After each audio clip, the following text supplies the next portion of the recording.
Yeah, we're live. We can start.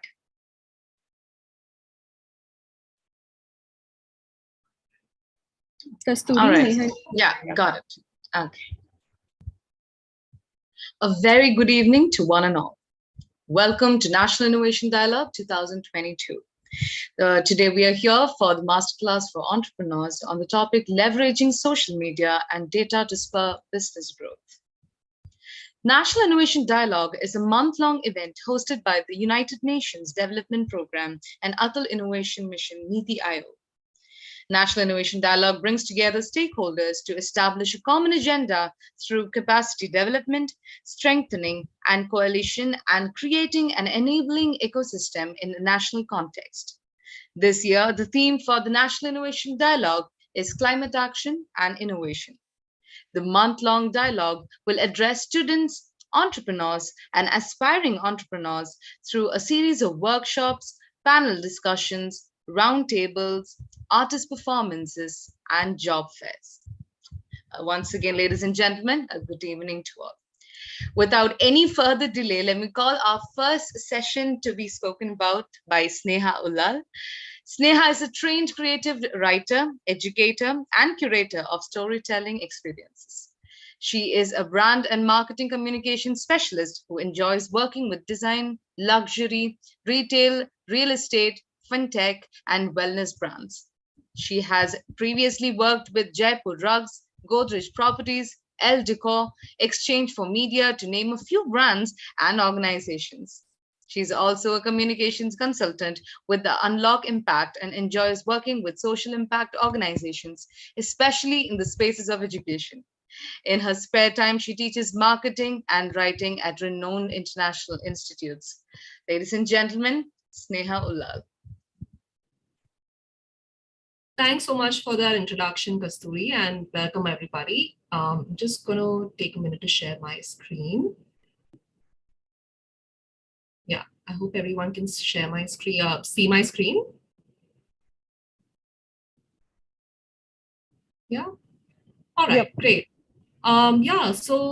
Thanks everyone for joining in on a where I'm at in Bombay, it's a pretty warm afternoon. I hope to just enlighten on certain best practices in social media, no matter what kind of industry you're in. What I focus the presentation on today is basically social media practices. While the focus is on social impact organizations and NGOs, this of course applies to any kind of business that you want to set up in. So just keeping that in mind, I'm going to start. And yeah, if you have any questions, please feel free to leave it on the chat and I'll try to address them either during the conversation, during the presentation, or right after I'm done. Yeah, so please feel free to leave your comments, your questions on the chat. Before I start, just wanted to take a quick poll. How is social media currently working for your business or your own personal brand at the moment? So if you think, one, it's going really well for you, but you're looking to try new things. Two, okay so far, but you still feel you have a long way to go. Or three, not so great that you're feeling stuck. Yeah, so is it option 1, 2, or 3 for you? So if you can quickly put your responses on the chat, that'll be great. Yeah. So Sahil is saying 2, okay, you're going okay so far, but you feel you have a long way to go. And that's absolutely fine, no worries. What about the rest? Any more? Yeah, more 2s, lots of 2s. Yeah, that's good, that's great. So then we'll definitely have a lot to talk about and a lot to discuss, hopefully. Yeah, so my next question is, what are the issues that you're currently facing with your social media strategy? Is it any of these 7 options, or is it 8 mostly, or all of the above? Do you have limited budgets to work with? Are you unsure about the content style? Do you have limited resources, too many platforms to post on? Is it too tedious to post? Do you find yourself running out of ideas, or do you find that your content is not really gaining that much traction? There are no interactions. So yeah, Nimisha saying 8 mostly. Yeah, I feel you, Nimisha. Yeah, 8. Yeah. So it's usually a combination of these different issues. Yeah, one person is saying 4, 5, 8. Yes. Yeah. Great. Yeah. So no worries. So yeah. 1, 3, and 7. So that's limited budgets, limited resources, no interactions. Yeah. So basically, these are the most common issues when it comes to working on your social media content strategy for sure. Yeah, and I'm hoping that today I'll be able to address at least most of these issues, and happy to answer questions if any. So just a little bit of statistics for you. Like I said, I've taken into consideration nonprofits and social media, social impact organizations. So the main priorities of social media marketers when they're working with social impact organizations are primarily to fundraise, to generate brand awareness, to recruit volunteers, and to share news. So these are the main purposes to how they put their strategy together. Also, just bear in mind, this was a survey done with 9,000 organizations based in US and Canada, but some of this also reflects in Southeast Asia for sure. And according to this very same survey, it was found that 67% nonprofits do not have a social media strategy. So basically, they just go with instinct, go with what is happening right now, and basically they're basically scrambling for content as opposed to having or following a plan. The goals are varied and diverse. About half are actually measuring their results. So because you have too many goals, too many plans, too many objectives, you are maybe unable to either skew your content to a specific goal, or you have or you're not able to measure your results as effectively as possible. Sometimes, and I'm sure it's the case with most of us, that a lot of times the responsibility of planning, posting, executing falls on this one poor person in your team. So that could also mean there is fatigue, there is too much of pressure on that one person to do everything for social media. And lastly, tracking the social media accounts of donors or people who can contribute significantly to that organization is a rare practice. So in the larger scheme of things, having understanding who are your direct customers, who are the people who can spread the word about your business, these are the people that you need to tap into more. So how do you do that with social media? Yeah. So I thought these were some interesting statistics to start off with. So keeping those figures in mind, what are the best practices that you can do despite all of those 7 to 8 problems that we talked about? Despite you maybe being in a situation where you're just setting up your business, and the most cost-effective way to promote your business is, of course, social media. But before you actually dive in, what are the best practices that you need to follow? So I just want to take you through some good practices to follow. Firstly is, of course, it's very important to be absolutely clear about who you're talking to. This is, of course, connected with not just who your ideal customer is, but who are the people who are willing to listen to what you have to say and what you have to offer on an online platform, right? It's not just your direct audience who you'll be talking to. It is people who might see interest or might see overlaps in values, right? There might be reasons, or there might be brands who you love and you enjoy just because of the content that they share. But it doesn't mean that you consume their products. It's just that you consume their content, right? So how do you ensure that you are talking to the right kind of audience? So it's very important to ensure that you know exactly who you're talking to, and things like whether you need to create a certain message in a certain way, understand what their immediate need is or their immediate want is, understand also things like what is bothering them or what is concerning them right now. Whether, say for instance, you are a climate action organization or you are a education impact organization, your needs will be either immediate or will be centering around those areas. So what can you talk about? What is affecting the education industry or the environment today, and how can you create content that is authentic to you and useful to your audience? So that's very important to consider as a first point. Yeah. And definitely keep a track while you are posting content out there. Keep a track of who's reacting to what you're saying. How often are they reacting to what you're saying? Are they commenting in a certain way? Are they even liking or commenting your posts at a certain time of day? All of these data points, and of course, Neha will talk about data points as well. all of these factors will play a huge role in creating a more consistent content strategy for you. Yeah, so that's my first point to begin with. Very important to understand who are you talking to. Secondly, who are the brands and voices that you love, that you resonate with? As people, we are always looking for inspirations that greatly affect us as human beings and also us as business professionals. And we always have these role models, whether they are tangible or intangible, that's different. But we're always looking at, Instagram or LinkedIn for inspiration. So look at those brands and voices and see and identify, what do you like about that? What do you like about what they're sharing, what they're speaking, and the way that they're doing it? Are they using video in an interesting way? Are they playing around with words in an interesting way?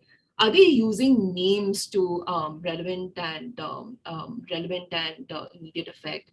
What is it that you like about them, and how can you basically follow in their footsteps? Can you follow them, interact with them to learn from them? There have been so many instances in my own career trajectory where I have interacted with the brands that I love, that I just reached out to them saying, hey, I really want to understand, how do you go about doing this? I want to learn from you, how you've been able to create such good, consistent content. Yeah, so take that opportunity to, and plus, we are also in a space where it's so easy to reach out to people, and people are more than willing to, lend a helping hand or even give like a word of advice. I mean, in my case, LinkedIn has been really a great platform to really network and collaborate with people. So please feel free to reach out and take advice from the people who you respect and who you love online. Yeah, and I wanted to also show you an example. I'm not sure if you've heard of this brand, this organization called Scrap Zero Waste. Now, Scrap Zero Waste is a very young organization that focuses on providing zero waste sustainable services for events, especially for festivals as well. Of course, they suffered a huge, because of the pandemic, of course, there were no events or festivals to do, but they really took that as an advantage to create fresh, refreshing, informative content. And they really capitalized on Reels, now on Instagram Reels, where they just demonstrated simple ways to, simple things that you need to keep in mind. Like, say, for instance, there's this one video that they created called, did you know that there are microplastics in your toothpaste, right? So what are the alternatives to consuming mass-produced toothpaste, right? So how do you work towards creating, authentic content like this? For me, they're really inspiring because it's hard to talk about sustainability and zero waste, while keeping an audience engaged, right? Although it is a hot topic, there are so many questions and so many concerns around how living sustainably can be a sustainable solution for the future. So these guys, such a young outfit, but they managed to share really great and really doable ideas as well. So a very good example of brands doing simple things with limited budgets and limited resources too. Thirdly, it's very important as a brand, as a personal brand even, a business, to define your purpose. If you are present on Instagram, on LinkedIn, on Twitter, what are you there to do? Are you on that platform to, say, for instance, promote who you are, what you do? Are you there to spread awareness about the issues that you want to cover, that you want to resolve over a period of time? Do you want to talk about your services? Do you want to talk about your research? Or are you there to just interact with an audience to see what they like to see, feel, experience, what is concerning them, what is getting their vote, right? So it doesn't have to be one clear purpose. It can be a combination of things. But even if it's that combination of things, one or more things, it needs to be really defined really well. The more you define your purpose, the easier it becomes to plan your content and plan your messaging, and even directly reach out to people who would want to listen to you. Next is, of course, this is where we get slightly technical, but it's really important. No matter how big or small your business is, it's very important to set guidelines in place. Basically put together a Bible just for your social media. Now, what will this Bible cover? This Bible needs to have clear guidelines, clear policy about what you're going to follow for your social media, so that there is no wavering or inconsistencies in your content planning. Now, say for instance, your social media policy as a nonprofit social impact organization should ideally cover, okay, who are the team members who will contribute towards creating your social media platform and making it more robust? What are the security protocols? If there is a crisis communication, whether it's affecting your organization directly or whether it's affecting a larger universe, right? What is the crisis communication plan that you would launch? Any relevant copyright, privacy, confidentiality laws that you should keep in mind.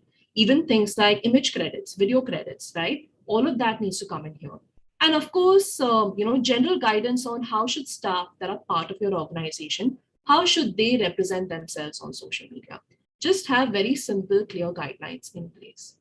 Apart from that, for your social media content itself, you should ideally have a clear understanding of brand colors, fonts, logos, what should be the templates, how should the brand speak, right? What's the persona of the brand? That needs to be defined in your guidelines. Even things like what should be the protocol when someone replies to you negatively or shares about you negatively? What should be the practice, right? Who are the people who should address these negative messages?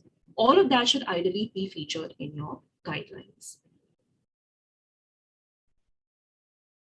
Next is, I think this is a really important point, and this is where, even when I speak to a lot of organizations, businesses, the first question they ask me is, do I need to be everywhere? Do I need to be on every single social media platform that exists? The straightforward answer is no.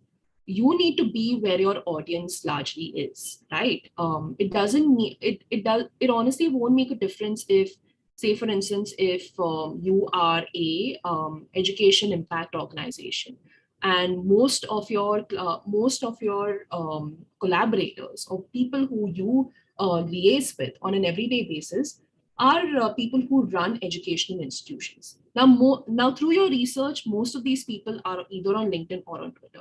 Then it makes sense to be on these two platforms, as opposed to, say, an Instagram or a Facebook, right? So it doesn't make sense to be on every single platform just for the heck of it, especially if you're just starting out as a business. Now, say for instance, you are a business that is into ceramics, right?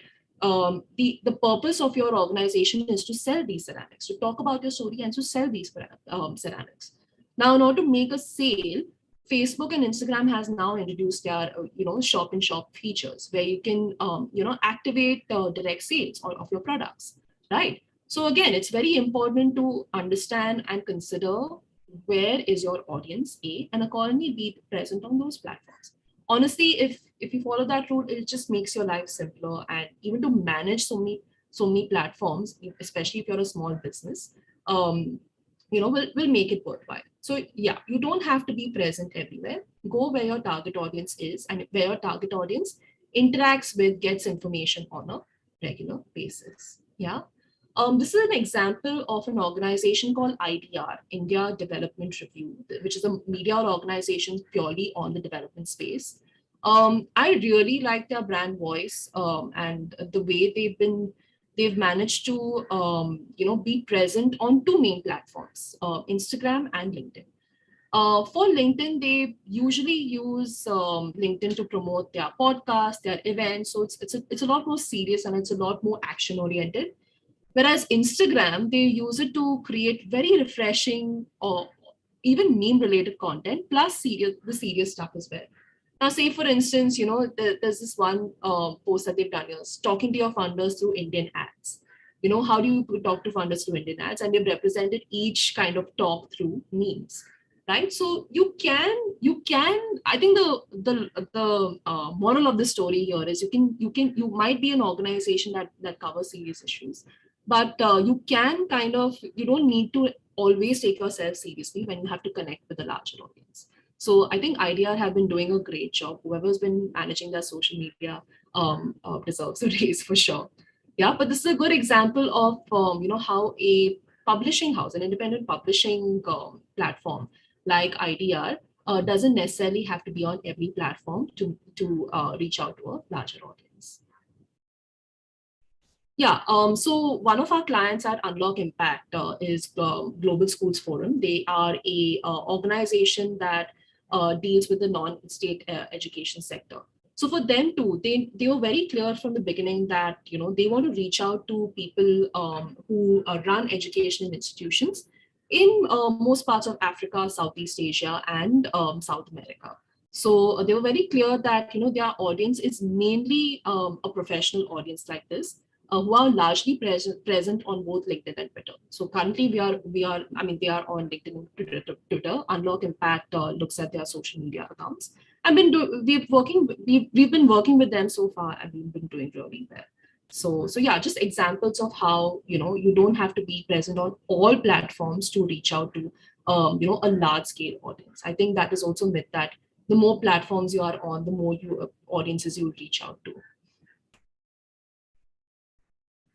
Six is, of course, having a calendar does help. Planning a calendar, planning at least say 2 weeks, 3 weeks in advance does help.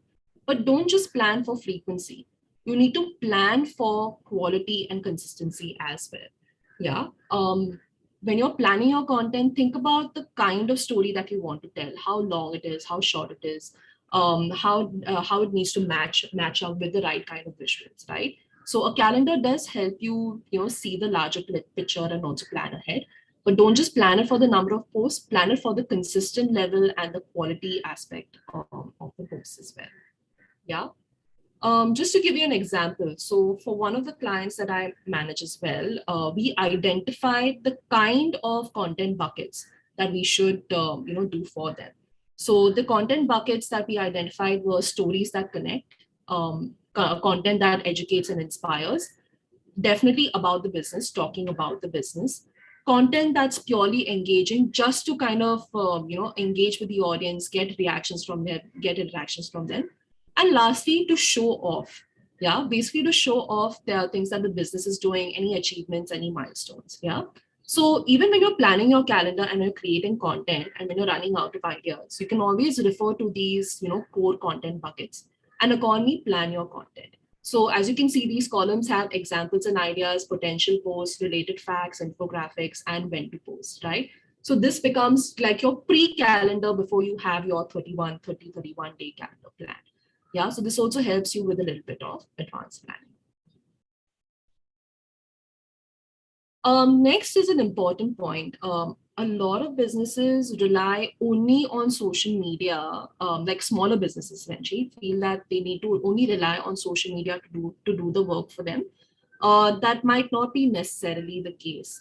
Things, again, it depends on who your audience is, what do they like to read, what are the kind of platforms they are present on, and how do they access information? Like, how do they like to get in touch, with you? How do they want to be contacted by you, right? So it does help in combining your social media strategy with, say, an email marketing strategy, or even like a WhatsApp marketing strategy. Now, WhatsApp marketing is also taking the marketing, advertising, brand building world by storm.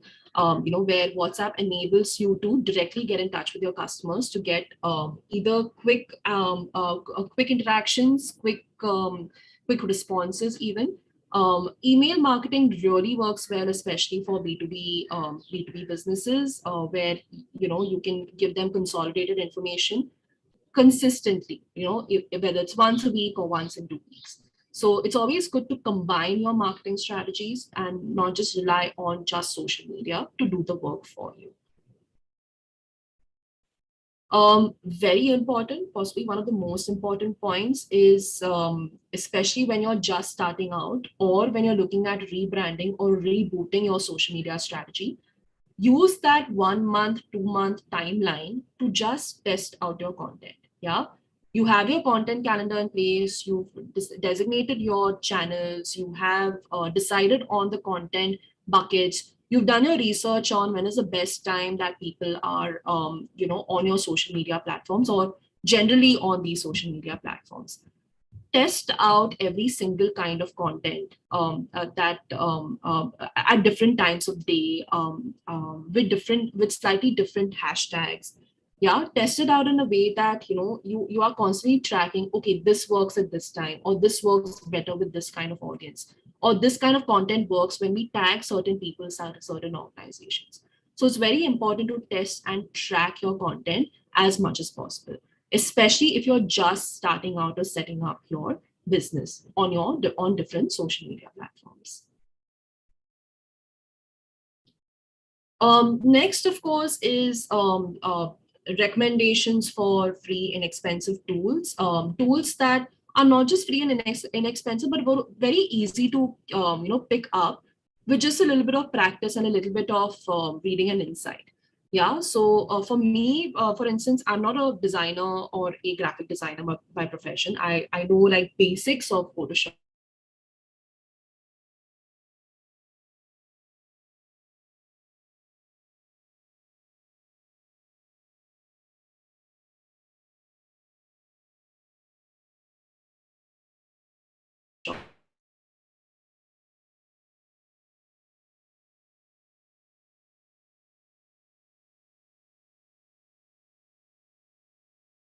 Launching out, or you're working with smaller teams, so it does help in investing in tools like these.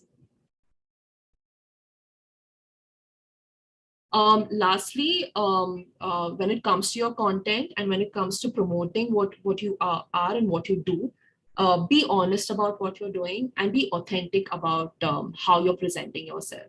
That almost always works. A bonus tip would be that it's very important to, sorry, am I lagging? Yeah.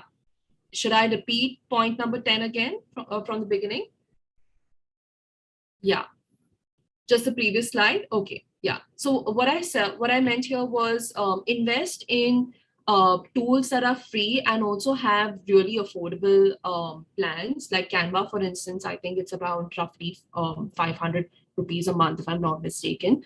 Hootsuite and Mailchimp also have very reasonable plans for your newsletters and for your content planning for social media, like scheduling and pre-scheduling for social media. Hootsuite is also a very good tool for analytics. They give you like in-depth reports on your social media, how it's doing, where you need to improve. So yeah, definitely check out these tools when you can. And they're very easy to use once you get the hang of it, once you keep practicing. And once you keep, you can also access their free tutorials to learn how to use their features. Yeah, and last but not the least, like I said, be honest about what you're saying, how you're putting it across.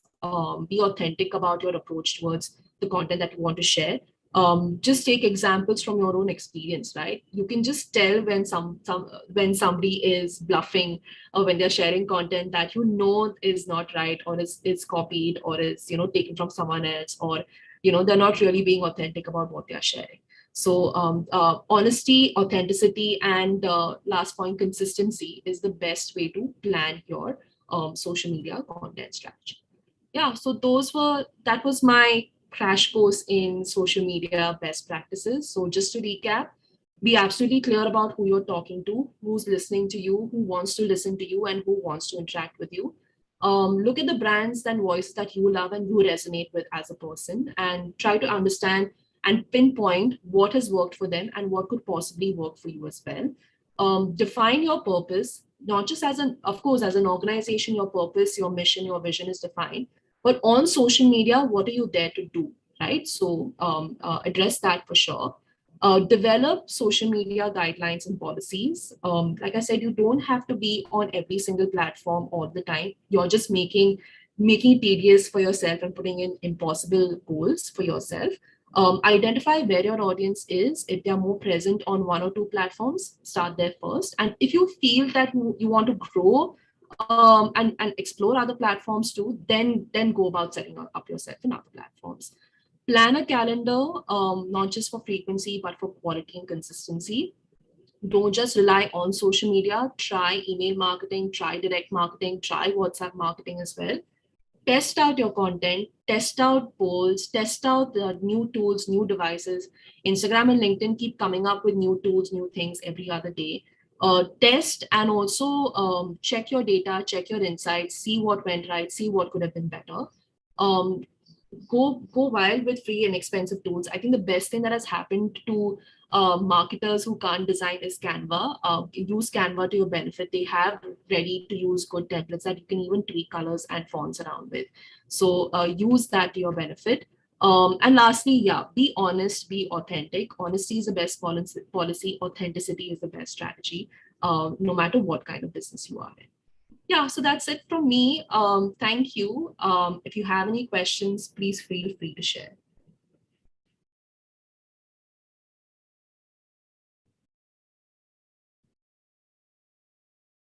I hope you were able to, I hope that was of some use or of some use for you, any of these ideas and strategies. If you have any questions, please feel free to ask.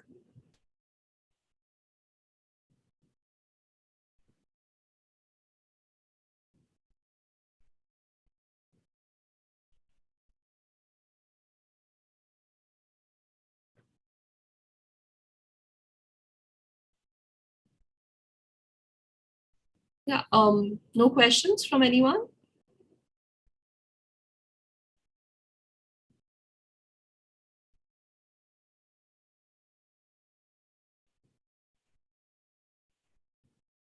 Great, thanks, Nimisha. Thank you. I hope you found the session useful.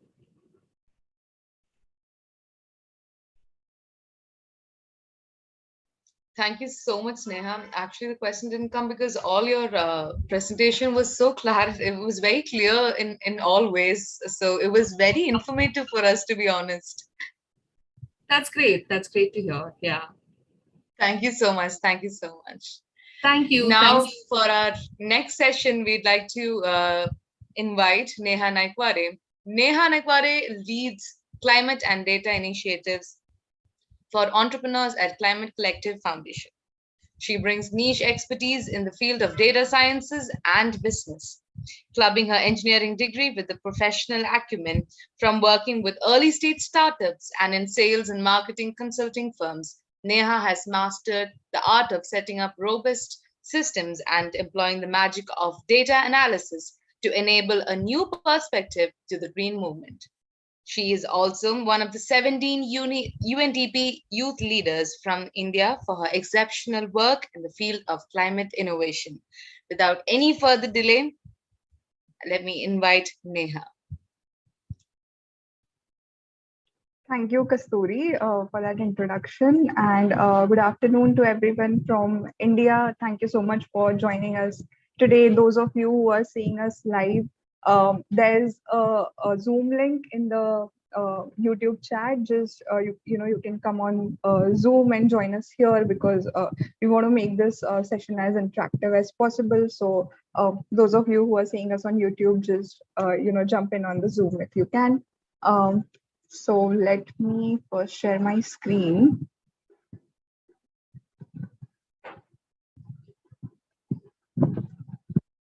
Okay, great. Can someone give me a thumbs up if my screen is visible?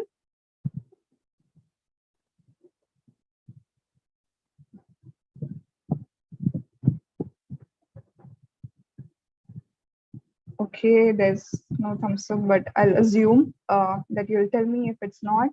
All right, so this is one of my very favorite illustrations. You see all those data numbers falling in on that umbrella upside down, and it's going into in a structured way to this beautiful plant that's growing because of this speed.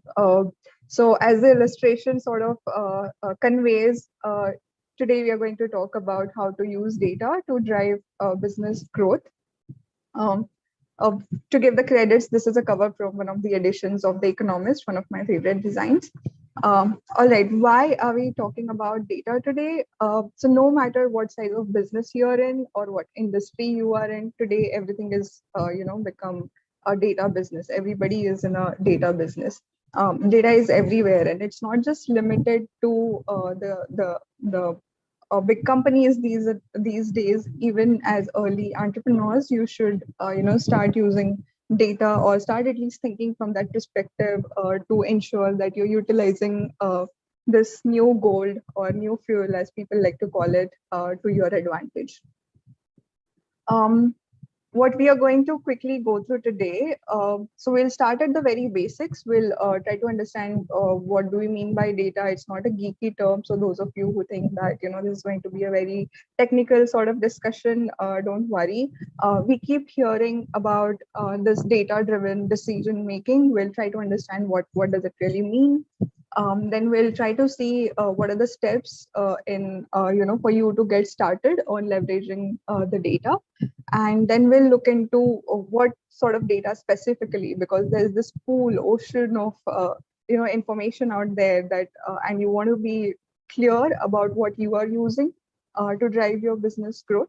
We'll look into key performance indicators, primary metric, secondary metric, and how to set them. What are the good ways to set these metrics? And then we'll see how you can align your growth, track your progress, and basically utilize this data to reach your goal. And if time permits, we'll quickly take this use case, a quick example on using data for market validation. Since most of you joining here today are early stage startups, I especially picked this case.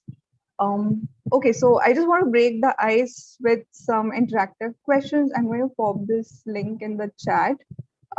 Everyone just maybe hop onto this link and let's see how how you all are interacting with data right now. So for those of you on YouTube, we are also putting this link there. Or you can simply scan this barcode. I'll move my mouse on your phone, and it will take you to the presentation. All right, let me start. Okay, so I see some answers are already rolling in.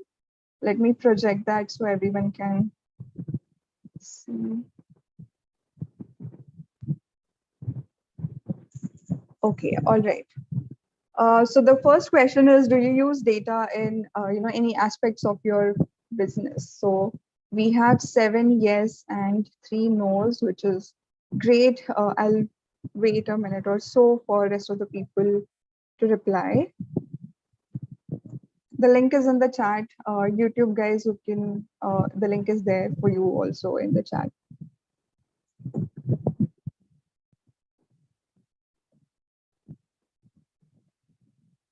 All right, that's great. We have a good sample size here. Moving on to the next question.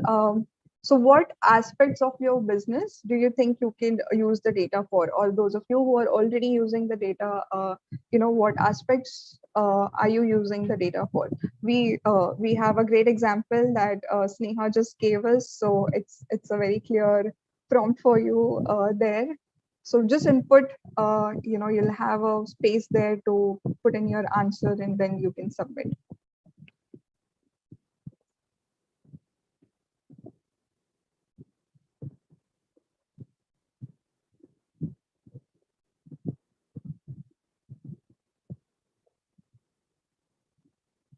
Okay, social media, surveys.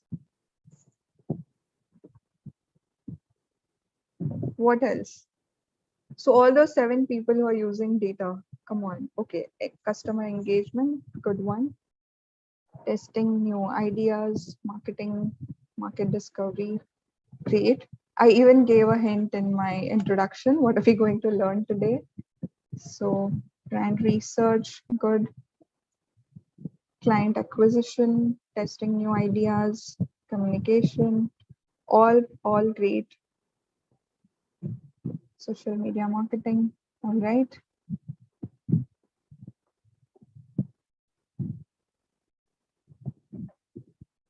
Okay, what's new? We have marketing, testing new ideas. That's a great one, yeah. Feedback is again a great one. Okay, so just people are just rolling in. So I'll stay here for a second. Those of you who have already put in your idea, if you have more ideas, just feel free to, type it again and you can resubmit it.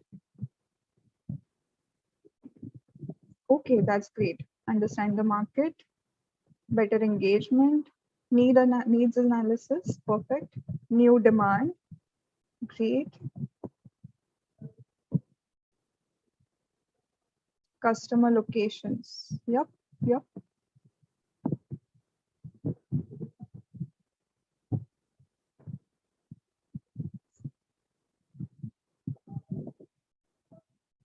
All right. Okay, so any of you who are just still writing in, just submit so that we can proceed to the presentation.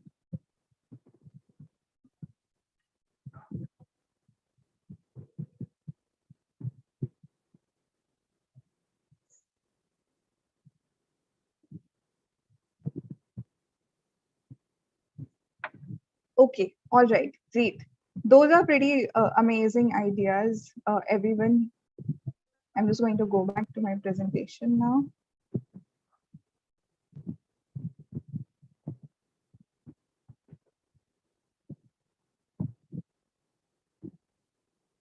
Okay, great. Hope that kind of eases you in. A lot of focus was around marketing and the customer side of things, which is great. So you were on the correct trajectory here. All right, what do we have here? In God we trust, all others must bring data. So this is one quote from Dr. Daming, which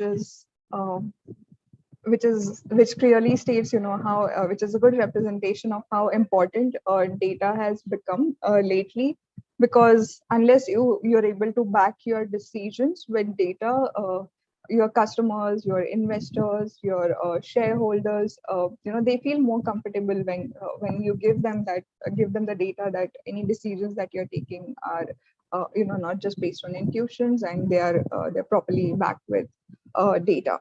All right. So for today's session, we are not going to get technical. We are not going to talk about coding or AI, ML algorithms, or any of those technical stuff.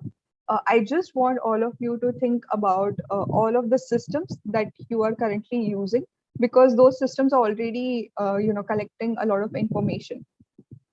It's just about the matter is just about figuring out how you can better put this information that you are gathering to actually help you make these decisions, to strategic decisions to drive your business. Um, all right, so with that, let's begin. Very simple. What is data? I know you guys cannot unmute yourselves and speak, but this is generally a great exercise. If you simply Google, you'll get answers like data is facts and statistics collected together for reference or analysis, or people also have philosophy behind, data, things known or assumed as fact, making a basis for reasoning or calculation. But in essence, data is information. Some might say that this is oversimplification, especially people who are hardcore data scientists. But for today's session, we are going to go with this data. I want you guys to think of data as simple information. Every business owner, every entrepreneur wants more information, because that's how we grow. That's how we know what is working, what is not working, and information in your company helps you become knowledgeable. And when you're knowledgeable, you can infer things and take actions based on that. But there's a but. Only data cannot be the answer to everything, right?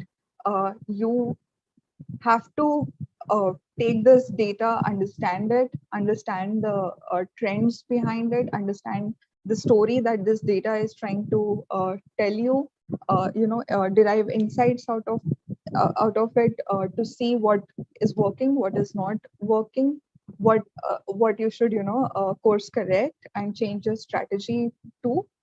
so that you're able to ultimately create the impact that you want through your business. This is again one of the very nice graphics which sort of convey that using data is not just enough. You have to derive insights out of it to create that impact.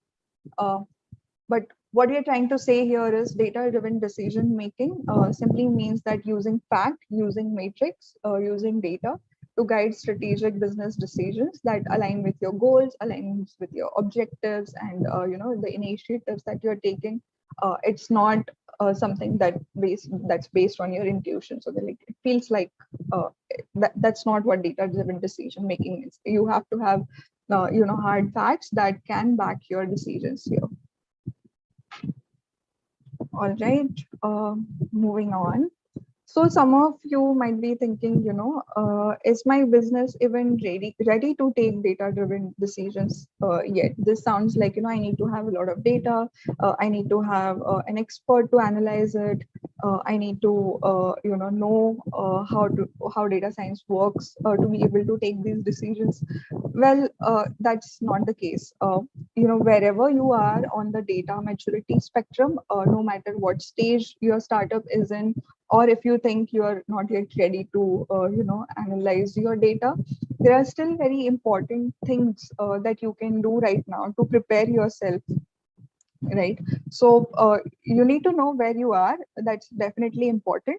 But even if you haven't launched, you can think of using data to sort of validate your idea, validate your product, your market fit, etc. And once you get to the point where you're already building a product, then it is good idea to start using data to sort of make predictions, understand your customers better, and those sort of things. All right. So moving on to the next agenda, we'll quickly talk about the steps that you should follow to leverage data. So first come first, if you're not collecting data, start collecting data. Okay, your future self would want that data because you cannot be in the future and start collecting data from scratch again, right? You never know how it is going to help you. And even if at this point you don't know how exactly you're going to use that data in future or at this point in time, just start collecting data. Make sure you have your systems, they're tracking, they're recording as much as possible, even if you don't know, where you're going at this point. And the more you track, the better. Try to keep it structured. This is one very good advice that I received very early in my journey, that even if you're trying to gather unstructured data, try to bring structure to it as much as possible, because it is going to help you in future to analyze it better. How to analyze, don't worry, just try to gather it in a structured manner at this point. The idea basically is that at some point this data will help you get a better idea of things. And there are lots of systems to start recording data. You can use CRMs, you can use POS, which is point of sales systems, or you can use Google Analytics. Like Sneha said in the earlier section, all the social media platforms also sort of give you data about how users are interacting with your posts, etc. So you can use social media analytics there. And if nothing works, a simple Excel spreadsheet where you are maintaining your regular interactions, that is also good enough. But start recording.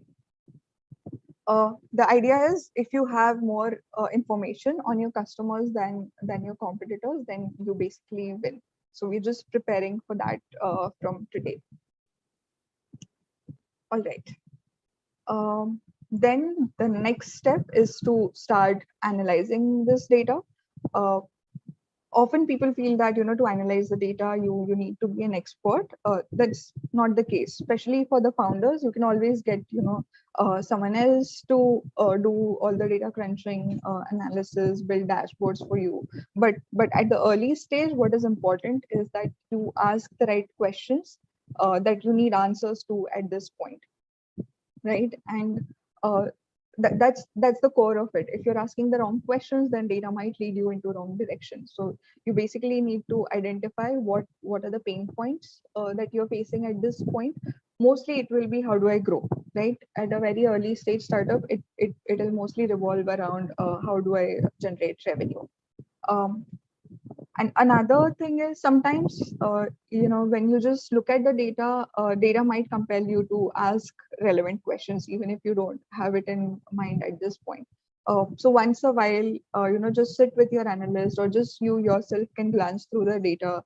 Simple Excel tricks can tell you, can sort of compel you to ask these relevant questions. So just dig deep, keep some time aside to just go over the data, and you never know, you might find some insights that are just keeping you away from the exponential growth.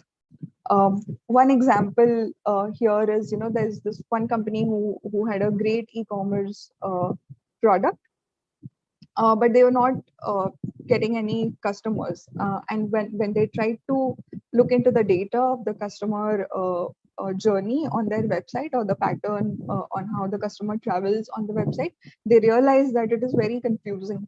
And that's why the customers don't easily find what they want, and they just leave.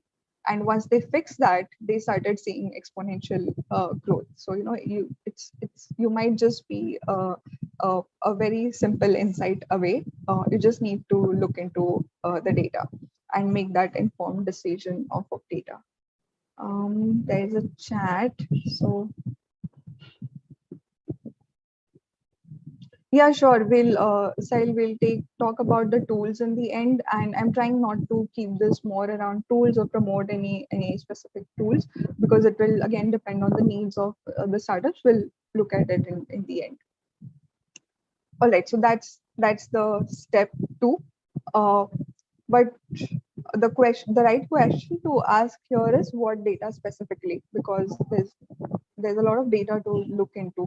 So you want to be looking into the right sort of data. You want to be tracking the right metrics to help you come to the right conclusions, right? And there's something called as key performance indicators. The idea, the definition of key performance indicators is simply that they are values that companies use to measure growth and determine areas of improvement within their operations. And setting these KPIs right is very important, for building a successful startup. Okay. Uh, so if you interpret these numbers correctly, basically they can keep you grounded. They'll give you the idea of where you stand at this point. They'll keep you humbled, because numbers don't lie. And often these KPIs can prove as good feedback mechanism, whether your current strategy for say a particular project is working or not, if you're trying to acquire new customers, if the new strategy that you have deployed is working or not. So these can be a really good way to get feedback from your business model, and then prioritize your time to course correct according to that. So without let's quickly deep dive into how to set these KPIs. So you can set it in 2 ways. There's something called as primary metric, and then there's something called as secondary metric. Primary metric is one very core sort of metric that you want to focus on. So usually try to pick only one primary metric. The idea here is to find out how well is your startup doing. You can keep it simple, straightforward, and easy to measure, so that everyone in your startup is able to relate to it, and it's actionable for them looking at that metric. What are the good characteristics of a good primary metric? So that I've tried to put it down in 4 ways. That's how you'll usually see it across internet. So firstly, it should be indicative of real growth, a real value that you're trying to deliver. by real value, we mean that your customer is giving you something that they really value.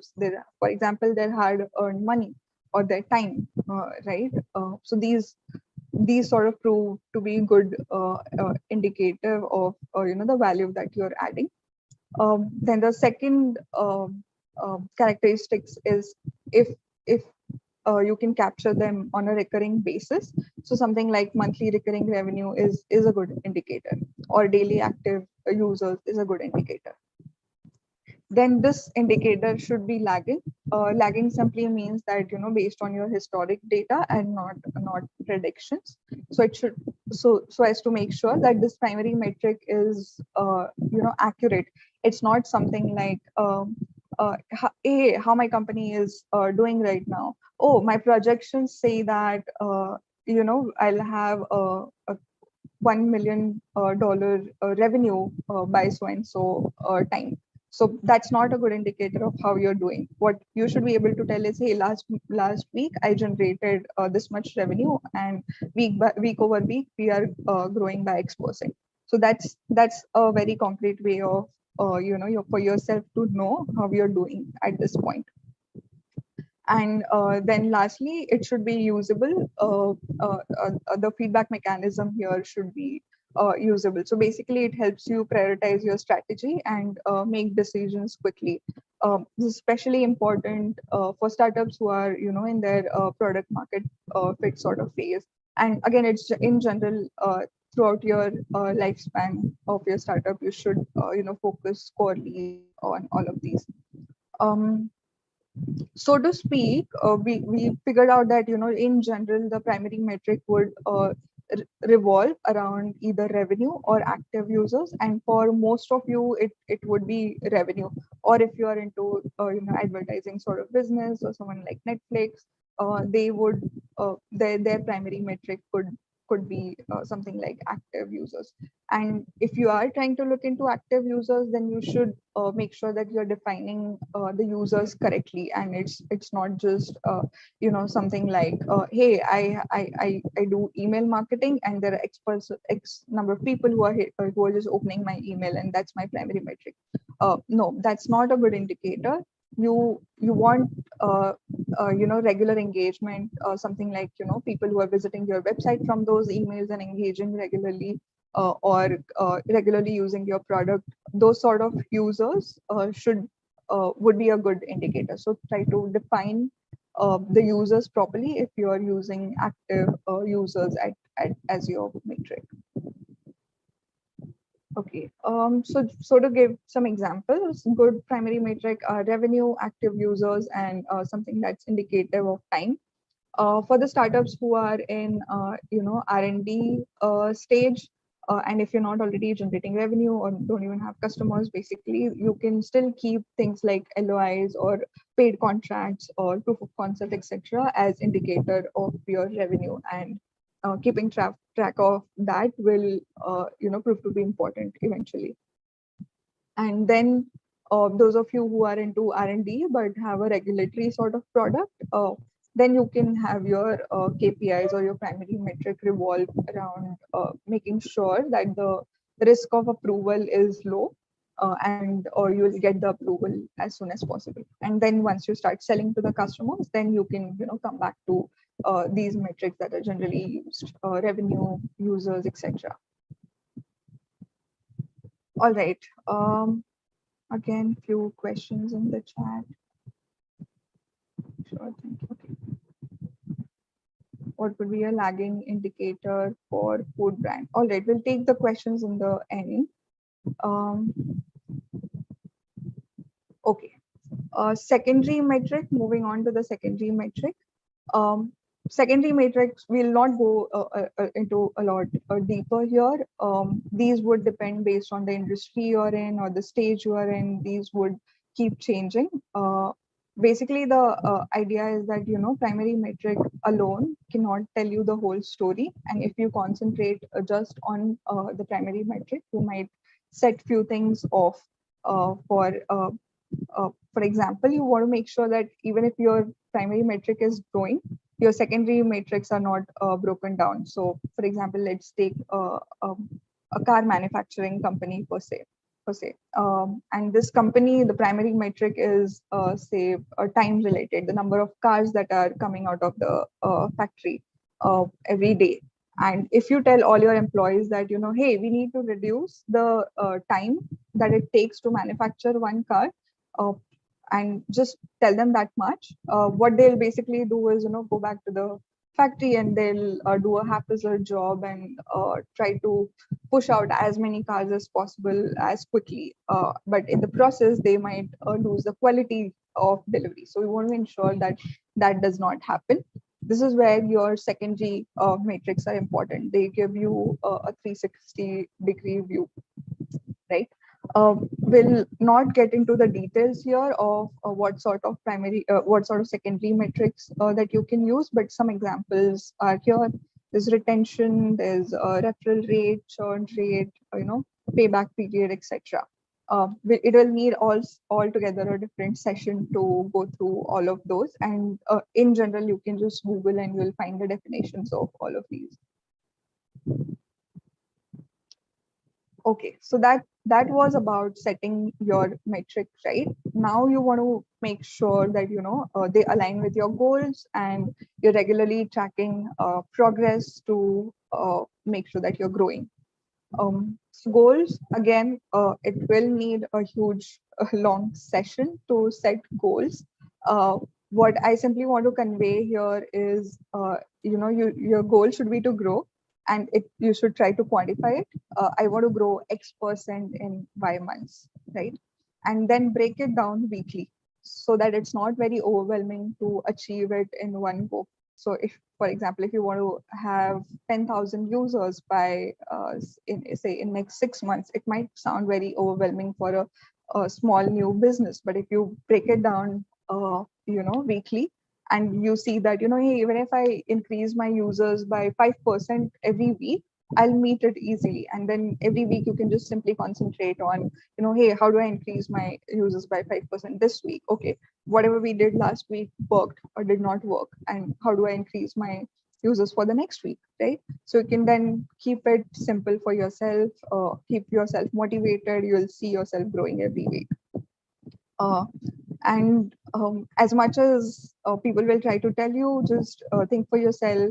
You know your business better than anyone else. So the founders have to be the people who define the goals, make sure that they are ambitious as well as achievable, not too ambitious to set you off. Okay.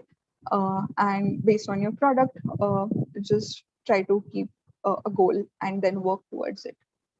Setting a goal is important so that then you regularly track your progress, your primary metric, your secondary metric, and see how you're doing, if your goals are getting achieved week by week. And at times, if you don't achieve your goal, whatever you had set, X%, Y%, if you don't hit it, it's all right. Go back to your data, try to dig deep, try to understand what went wrong. And as long as you understand why it did not work, say a new feature you put out had some bugs, or the new product line that you tried does not have the right colors that the customers like. As long as you figure it out, it's fine, even if you don't hit it for a week or two. And there could be times when it's hard to figure out at all why is it happening. And if that happens and you don't find your answers in data, then without wasting any time, just go talk to the customers directly. That is the best way to get feedback for you. So just go talk to your customers and ask the right questions, and then you'll understand what's exactly going wrong. Sort of a illustration here, we usually dream to have this sort of growth, but for early stage startups, this is how it looks. We usually start with our friends and family, we get a good response, but they don't always come back to a product and use it on a recurring basis. And then you see a dip, and then you start thinking, how do you acquire new customers, and and so on and so forth. The journey begins. All right, so that's what you do to track your progress. So overall, we saw these steps. If you're not collecting data, start collecting it. Then start analyzing it. To analyze it properly, set your KPIs, set your primary KPIs, just one, not more, just the most important one. Then set your secondary KPIs, just 2 or 3, max 5 if you need. Concentrate and focus on those. Your primary KPI will give you a good idea about 90% of things. Your secondary KPIs will support and make sure that things are not off, or you're not just focused on one aspect. And then try to align it with your goals. Put a number on it. My X matrix should look like this for me to grow by X%, right? So just focus on that, and then track your progress weekly. Weekly is a good way. So I would suggest track it weekly, and then see what's going good, what's not going good, and keep course correcting, right? So those are the steps that we saw. Few use cases. So all the examples that you guys gave earlier were great, but there are more ways of using data beyond just marketing. You can use it in the early stage startups, especially. You can use it for product validation or to focus the effort of your teams correctly, especially if you have large sales team or a lot of subsidiaries or need on-ground people. And you can also use it to optimize your operations, be it supply chain, be it in-house, be it inventory management. So you can use it, use the data to sort of solve these problems for you. Okay, I'm just going to take a time check here. We have time, right, Kasturi?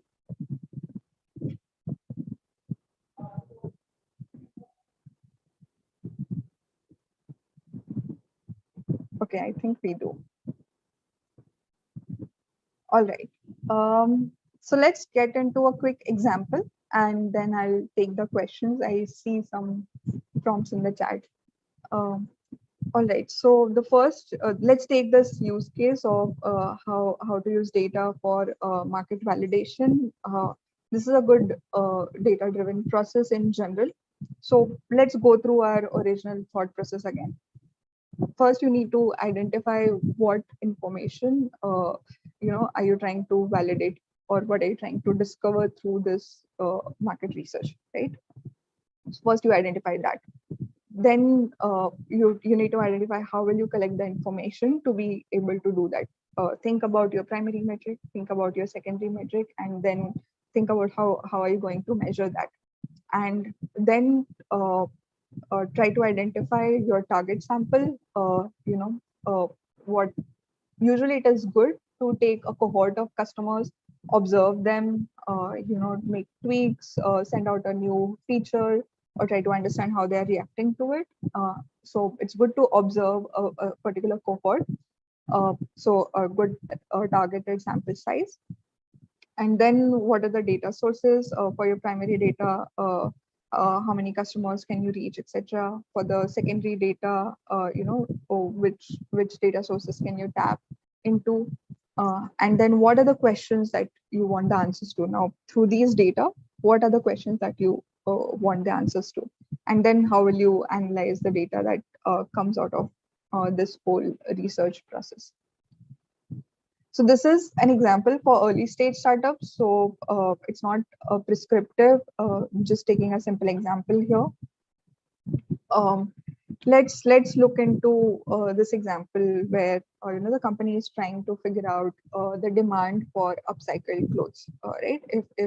If there's the demand for upcycled clothes in the target market that they are trying to reach.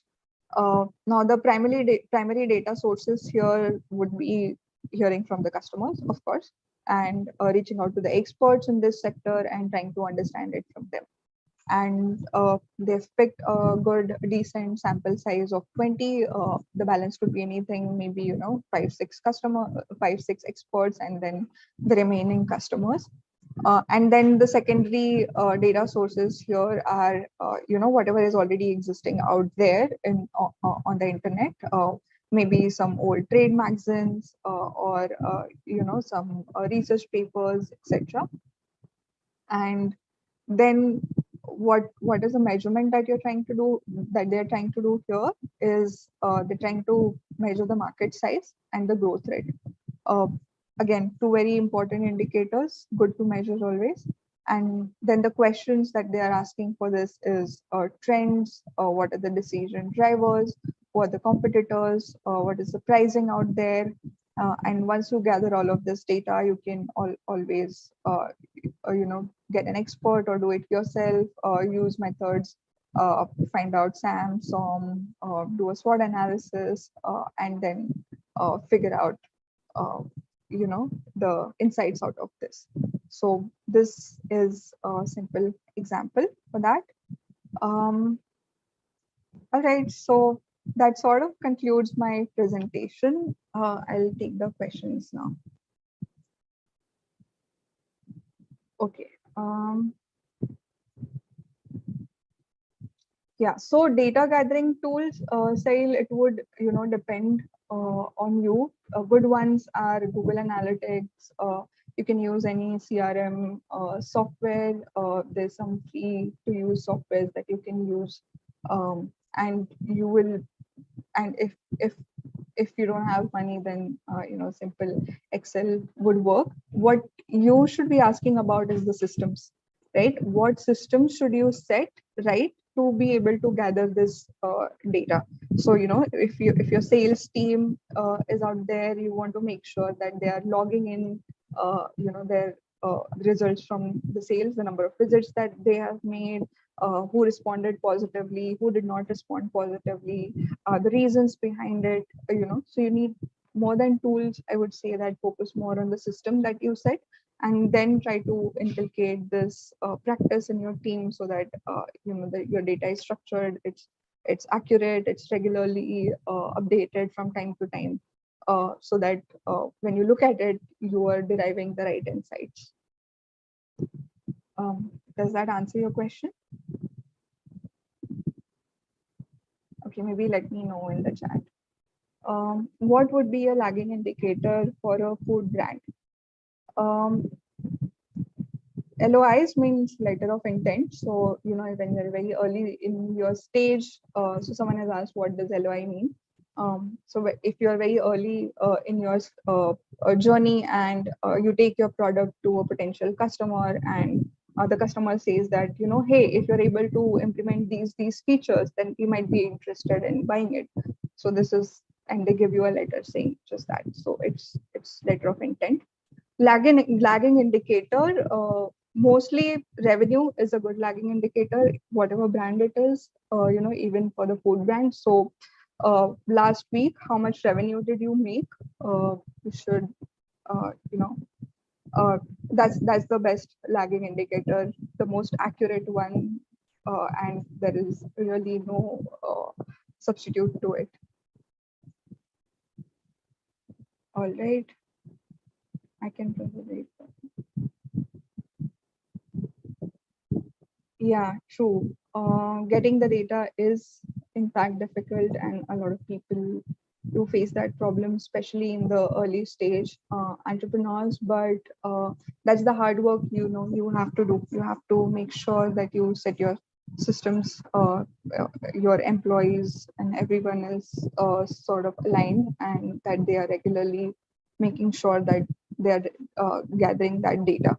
And if one person is dedicated to do it, it's usually very hard for this one person to keep track of it. So maybe have the respective people gather the respective data.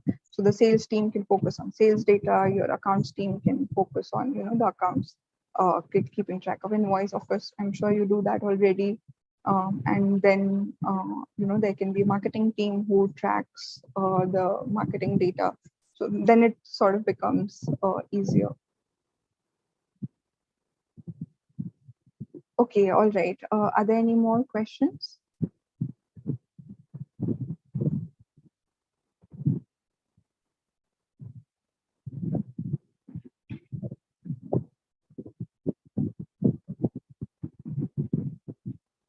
Easy to use CRMs.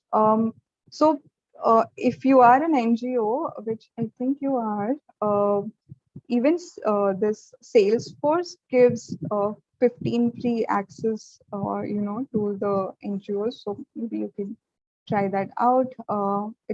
But it's very hard to set up for an early stage startup. So maybe you can set up something simple on Airtable, or yeah, that's all right. The industry is not really a big question here. You want to just set up your system right. So you can simply, even set up a CRM on an Excel. And there are a lot of people out there who do that. It's just that it's a little difficult because it's not automated, it's not centralized. But if you're an early stage startup and do not have money, then probably that's the good way to go. Like I said, one free access for Airtable is where you can set up a good CRM. And there are some templates that you can use.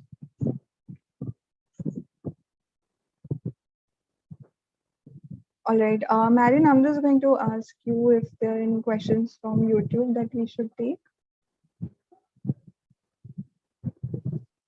No question from YouTube. Okay, great.